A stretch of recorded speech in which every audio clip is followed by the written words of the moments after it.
In this video, we're going to be comparing the Novablast 3 TR against the Saucony Ride TR. What is up, everybody, and welcome to TR HQ. What does TR mean? Trail.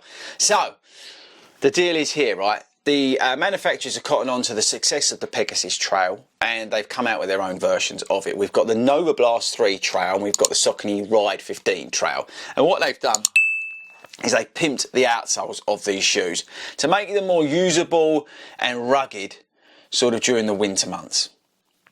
Now, to be fair, the Saucony Ride 15's outsole is not great. It's the same on the guide, and the Novablast 3 outsole is not great. So to sort of add some meat to the bone on the outsole of these shoes is actually quite welcome. Now, in terms of price, they're both similar, about £130. I've wrote down the weights somewhere. 292 for the Novablast and 289. So they're very similar. You've got 8mm drop on both of the shoes. You've got sort of jacquard mesh uppers on both of them. And it's basically the same sort of deal with both of these shoes. They're very, very similar. I would say the Power Track outsole on the Saucony is better than the TR, the Novablast, but it's more trail, even though they're called trail shoes, but this is definitely more trail feeling than this shoe. This is definitely more road biased, even though they're sort of road to trail. This is definitely more road biased. You do feel the tread, the lugs more on the road in this shoe than this shoe. So that's why this is probably a better hybrid. But they both feel great. This is definitely a firmer ride with the Power Run versus the Flight Foam Blast. Is it Flight Foam Blast Plus? Yeah, Flight Foam Blast Plus on this shoe. But yeah, I think they're almost identical. And I think it comes down really to firstly brand preference. Which shoe you got on better in the road version. If you really got on well with the Ride, you're going to be just fine in here. And if you got on well with the Novablast 3, you're going to be just fine. I think these are both shoes which this might sound really silly, but during the winter months on park run, if you're like me in the park run I do, they can get a bit mucky and a bit grubby during the winter months. Both of these shoes will do you absolutely fine.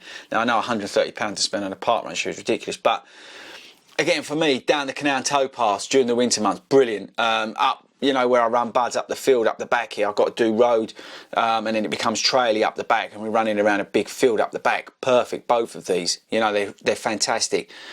This is definitely better in the more mucky conditions versus this TR, but the TR from the Novablast 3, the outsole, it really is it's just fantastic. You know, they both do a very, very good job.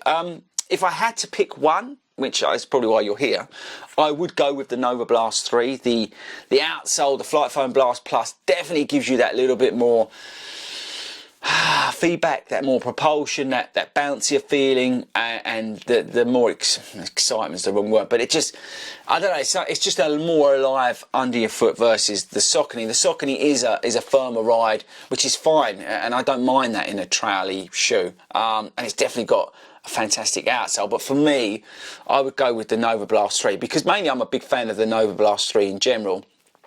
They've just absolutely nailed it with the TR. I think it really is a good winter shoe, and it could arguably be sort of the best winter shoe you can buy, but we'll probably do a video about that anyway. But yeah, so both very similar, both very good shoes, people. I kind of dig the new sector that's being carved out, but for me, out of these two, I go with the Novablast TR.